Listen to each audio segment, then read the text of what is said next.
Sender was blessed of old Agi. His 7 daughters and 21 granddaughters were proof of that. But now, standing before the statue of the goddess, he couldn't help but tremble inwardly. He was, after all, going to his death.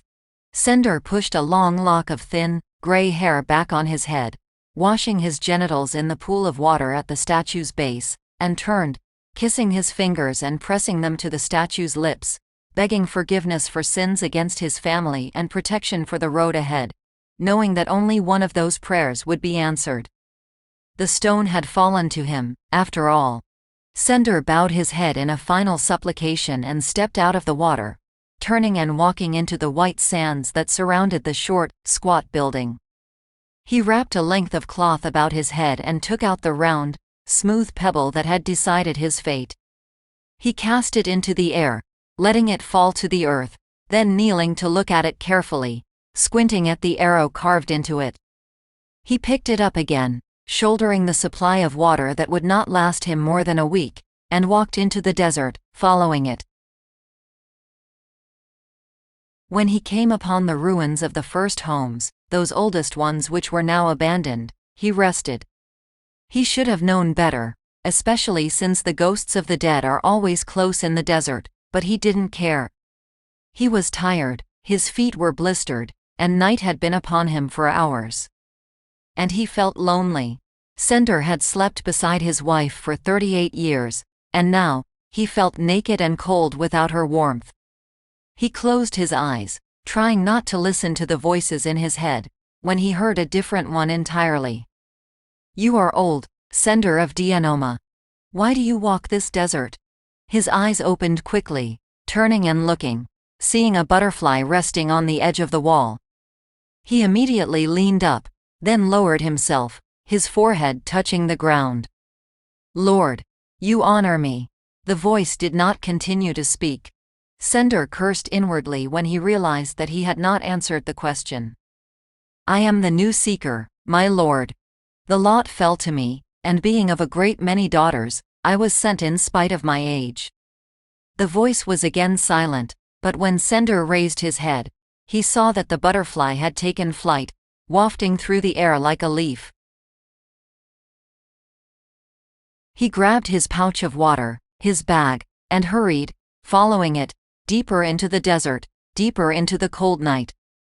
The butterfly seemed to flick away into nothing when he crested the hill, but Sender didn't notice. He was, instead, silent. Very, very silent.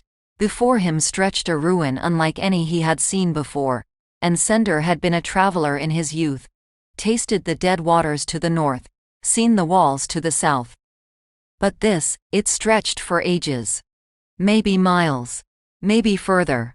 It was made of metal, somehow, and stone, and parts of it hurt to look at, and, with a prayer of thanks and supplication on his lips, Sender dropped to the ground and closed his eyes. He had found it. Hundreds of seekers lost to the desert, and he had found it. TroyL's tomb. The home C2. The city of the gods. By your will, O great ones, I have been guided here. Truly, I am blessed of Agi. I am blessed of Drakgan. I am blessed of TroyL. Thank you. And had Sender taken his blessing, taken it and run back home, he would have lived out the rest of his days as a saint and priest. But he did not. Sender stepped over the sharp stones, wincing slightly as he did so. His feet were aged by the desert and tougher than leather, but these stones were painfully sharp. He finally reached the wall, his hands grabbing and scrabbling for purchase, slowly pulling himself up and on top of the outlying structure.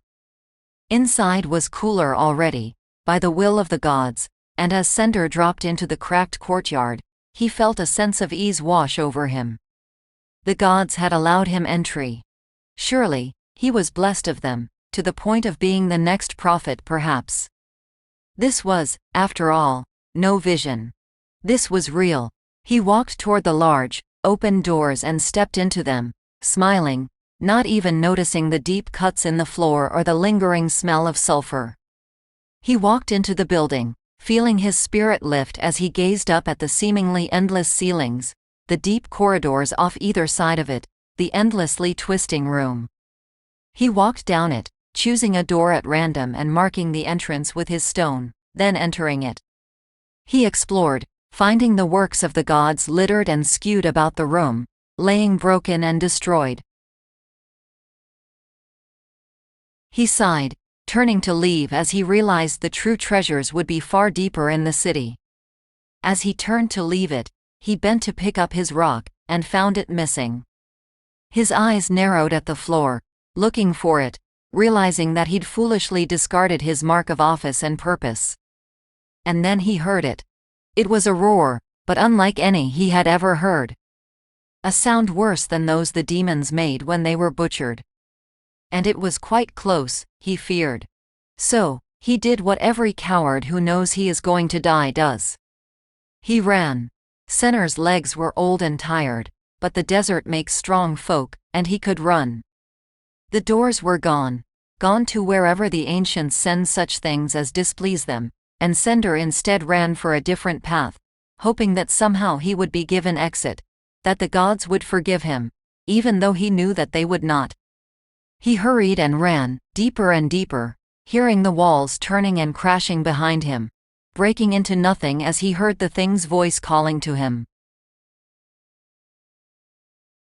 Sender, it murmured, in a voice that somehow echoed and surrounded him. TroyL's tomb was huge, infinitely long, and full of twists and turns. He was given short moments of joy when he thought he'd escaped, followed by deep moments of fear and sorrow as he realized he did not. Who knows how long Sender fled the beast? Only that it was not long enough in his mind. He ran and finally fell, turning and looking at the beast, its great maw opening and splitting into 4 parts, its terrible teeth easily pushing into his skin and through it. He screamed loudly as Kate and Sender screamed and screamed, but the gods wouldn't hear him. And there he died, learning too late that the blessing of one god is the curse of another. The old man's yellow, toothy grin looked also as terrifying as the story had sounded, and the children quickly fled while the old man laughed loudly, slapping his knees and coughing as his laughing fit caught up to him. He turned to leave, until a small voice caught him. But what was it Sender found? It asked. The storyteller turned, looking at the small, deeply tanned boy, no older than 12.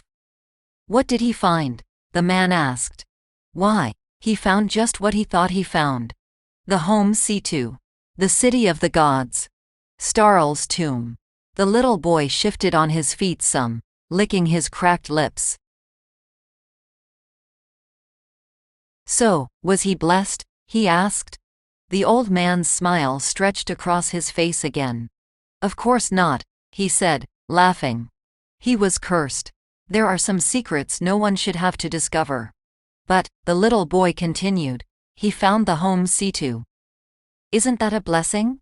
The old man's eyes narrowed at the boy as he realized that the child would not be swayed. What is your name, boy? He asked. The boy narrowed his eyes just for a moment. Never tell your name to one who hides his, he said.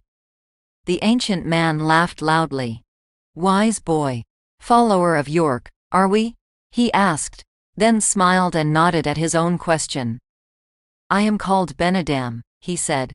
The boy nodded. My friends call me Roan. Well met, Roan. Come. Let me tell you a tale of York. Have you ever heard the story of the ape god Abert and the waters of life? He asked, turning about and walking, the boy following him quickly and hanging on to every word. This content is Creative Commons. Relevant attribution can be found in the description.